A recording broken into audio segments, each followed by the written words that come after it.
აღნიშნულ კანონთან დაკავშირებით ცალსახა მოსაზრების დაფიქსირება რთულია, ვინაიდან ჯერჯერობით ცხადი განმარტებები ხელისუფლების წარმომადგენლებისგან არ მოგვისმენია თუ რას ემსახურება აღნიშნული კანონის ინიცირება ჯერ მიღებული არ არის მოხსენებათ აღნიშნული კანონი. ვფიქრობ, რომ 10-დან 14 წლამდე არასრულწლოვნები სახელმწიფოსგან განსაკუთრებულ ზრუნვას საჭიროებენ და არ მიმაჩნია როგორც იურისტს, როგორც ადვოკატს, ასევე როგორც არასრულწლოვანთა მართლმსაჯულებაში სპეციალიზებულ პირს, არ მიმაჩნია მიზანშეწონილად ის, რომ რაიმე სახის რეპრესიული ზომები და მექანიზმები იქნეს აღნიშნული პირების მიმართ გამოყენებული. ასევე მნიშვნელოვანია ის, რომ არ გაჩნდეს განცდა, რომ თითქოს სასჯელის რაღაც ალტერნატიული ფორმა იქნა მოძებნილი ამ ასაკის ადამიანებთან მიმართებაში, ვინაიდან მოგეხსენებათ, რომ 10-დან 14 წლამდე პირი სისხლის სამართლებრივი პასუხისმგებელი წესით არ აგებს პასუხს, ვინაიდან არ არის მართალია სისხლის სამართლებრივად არ ვსჯით და სისხლის სამართლის წესით არ ვსჯით ამ ადამიანებს, თუმცა ირიბად მაინც ვაღწევთ იმისას, რომ უახდინოთ გარკვეული პერიოდით და ვადით მათი იზოლაცია საზოგადოებისაგან და ყავდეს რაღაც ინსტიტუციაში. ჩემთვის სიმართლე გითხრათ, სიცხადე არც იმ კუთხით არ არის სრული, რომ გავიგო ეს როგორი ტიპის ინსტიტუცია არის. თუ ეს არის რაც მაგალითად ჩემი ბავშვობის დროს არსებობდა საბჭოთა პერიოდის მიწურულს და მე კიდე ინერციით გარკვეული პერიოდი ალბათ იარსება მსგავსმა ინსტიტუციებმა, სადაც ამ პრობლემური ქცევის მქონე ბავშვები იყვნენ თავმოყრილი, თუ ეს ესეთ ინსტიტუციის შექმნას ისახავს მიზნად ეს კანონის, რა თქმა უნდა, არც თუ ისე კარგი გადაწყვეტილება იქნება, იმიტომ რომ პირიქით ამ ბავშვების ინტეგრაცია უნდა მოხდეს ჩვეულებრივ სოციუმში და ჩვეულებრივ ბავშვებთან იმ ბავშვებთან ერთად, რომლებსაც მსგავსი ქცევის პრობლემები არ გააჩნიათ, იმიტომ რომ მათ ისწავლონ ის ქცევა, რაც მისაღები არის საზოგადოებისათვის და არა ის, რომ ესეთი პრობლემური ქცევის მქონე არასრულწლოვნები ერთად იქნენ თავმოყრილი და მოხდეს მათი სტიგმატიზირება, გარიყვა საზოგადოებისაგან და რაღაც ესეთი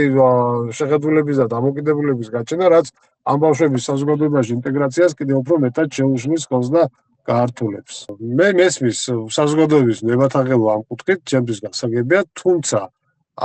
უნდა აღენიშნოს ის საკითხი, რომ ის რომ ბავშვი 14 წელს მიუწეველი პირი დანაშაულს ვერ ჩაიდენს და ის თუ ჩადის ისეთ ქმედებას, რაც არ არის საზოგადოებისათვის მისაღები, ეს პრობლემა არის, რა თქმა უნდა, თუმცა ამ პრობლემას უნდა ვებრძოლოთ და არა ბავშვს. ანუ ბავშვს კი არ უნდა ვებრძოლოთ, უნდა ვებრძოლოთ ბავშვი რა მიიყვანა იქამდე, რომ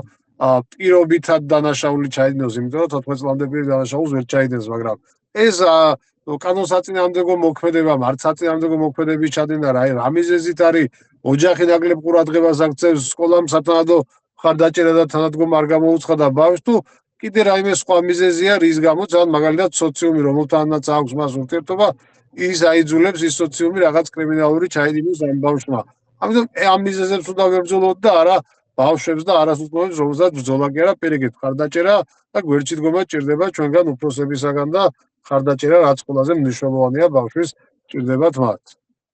14 წელს მიუღწეველი მოზარდების მიმართ არსებული კანონმდებლობა რა მართლსაწინააღმდეგო ქმედების ჩადენის შემთხვევაში რაიმე ზომას, ღონისძიებას ამ ეტაპზე არ გვთავაზობთ. თუმცა ჩვენ მარტო დანაშაულის შემთხვევაში არ უნდა ავიღოთ ბავშვებთან ჩარევა, როდესაც ბავშვი ჩადის საქციელს, რაც არ არის მისაღები, რაც თქვა, მოდით მოიპარა რაღაცა ესე დავარქვათ სახელი, აქ დღესაც აქვს სახელმწიფოს იმის შესაძლებლობა, რომ შეისწავლოს ეს საკითხი, ბავშვი რა მიიყვანა ამ თემამდე, თუ ის წახალისებულია მაგალითად ოჯახის მხრიდან და ოჯახი აიძულებს მას, რომ მოიპაროს მაგალითად და აიღოს სხვისი ნივთები და ამ შემდეგ შესაძლოა დაისვას საკითხი ოჯახიდან განრიდებასთან დაკავშირებით, თუ ბავშვს მასზე უფროსები აიძულებენ მსგავსი ქმედების ჩადენას და გარემო და სოციუმი ახდენს მასზე მავნე გავლენას, რომ მსგავსი ქმედებები ჩაიდინოს, დღესაც აქვს იგივე ბავშვის სრულიათა კოდექსიდან გამომდინარე, იგივე არასრულწლოვანთა მართლმსაჯულების კოდექსიდან გამომდინარე, სახელმწიფოს დღესაც აქვს შესაძლებლობა იმისა, რომ ამ მოახდინოს სათანადო ინტერვენცია და ბავშვი ამ მავნე გავლენისაგან და გარემოსაგან დაიხსნას და მიაქციოს ყურადღება, რომ ბავშვი ინტეგრირდეს სათანადოდ საზოგადოებაში და არ დაირღვეს მისი უფლებები. დიახ, ჩემთვის ახლა ესე ერთი შეხედვით ამ კანონიდან რაც ჩანს, ფაქტურად სიახლე არის ის, რომ შემოდის ეს სპეციალიზებული დაწესებულება, სადაც ამ ასეთი პრობლემური ქცევის მქონე ბავშვები იქნებიან განთავსებული ამ სპეციალიზებულ დაწესებულებაში, რომელთა დატოვებაც ბავშვებს არ შეეძლებათ და იქნებიან გარკვეული ზედამხედველობის და კონტროლის ქვეშ. კიდევ ერთხელ ვიმეორებ, რომ აქ ჩვენ არ უნდა დავბრუნდეთ უკან შორეულ წარსულში, როდესაც ასე მსგავსი ტიპის დაწესებულებაში მოთავსებული ბავშვები სტიგმატიზირებული იყვნენ, ამ დაწესებულებაში მოთავსება როგორც სასჯელისი აღიქმებოდა საზოგადოებაში, მაგალითად, ჩემი თავები ცოტა უფროსი თავების ადამიანები ვინც არიან, ალბათ მათ მშობლები შეიძლება შეუშინებიათ კიდევაც მშობლებს, რომ აი ესეთ დაწესებულებაში გაგიშვებ და მოგათავსებ და აი ეგ სახე არ უნდა მიიღოს ამ სახომად დაწესებულებამ, რაც არის მოკლედ მოხსენებული, მან ესეთი სახე და აღქმა არ უნდა გააჩინოს საზოგადოებაში და პირველ რიგში ამ ბავშვების თვალში. სიმართლე გითხრათ, ერთი კონკრეტული მიზეზის დასახელება აქ გართულდება, თუ რატო ჩადიან ბავშვები მსგავს ქმედებას. კომპლექსური არის უფრო ეს მიზეზი. მიზეზი მომდინარეობს და განპირობებულია როგორც ოჯახიდან, ასევე საზოგადოებიდან, გარკვეული შეხედულებებიდან, მენტალური დამოკიდებულებებიდან, ამა თუ იმ საკითხისადმი, რომ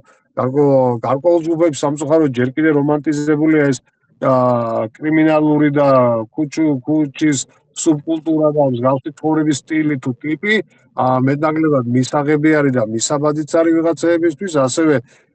როცა ოჯახი სათანადოდ ვერ უზრუნველყოფს ბავშვის პირველად საჭიროებებს, შეიძლება ბავშვი მივიდეს იქამდე, რომ თვითონ ეძებოს ამ მისი პირველადი საჭიროებების თუ მოთხოვნილებების დაკმაყოფილების გზა და ხშირად ეს სამწუხაროდ შეიძლება იყოს კრიმინალური გზა, კერძოდ მოიპაროს უბრალოდ რაღაცა სხვა მსგავსი დანაშაულებრივი ცდების შედეგად შეიძინოს ის ნივთებიან რა ვიცი მოთხოვნილება დაიკმაყოფილოს, რაც მას გააჩნია. ამიტომ ალბათ ამ პრობლემების გადაჭრა არის სწორედ პრევენცია იმისა, რომ ბავშვებმა არ ჩაიდინონ დანაშაული და ნაკლები დანაშაულებრივი საქმიანობა და ქმედებები ხდებოდეს ბავშვების მხრიდან.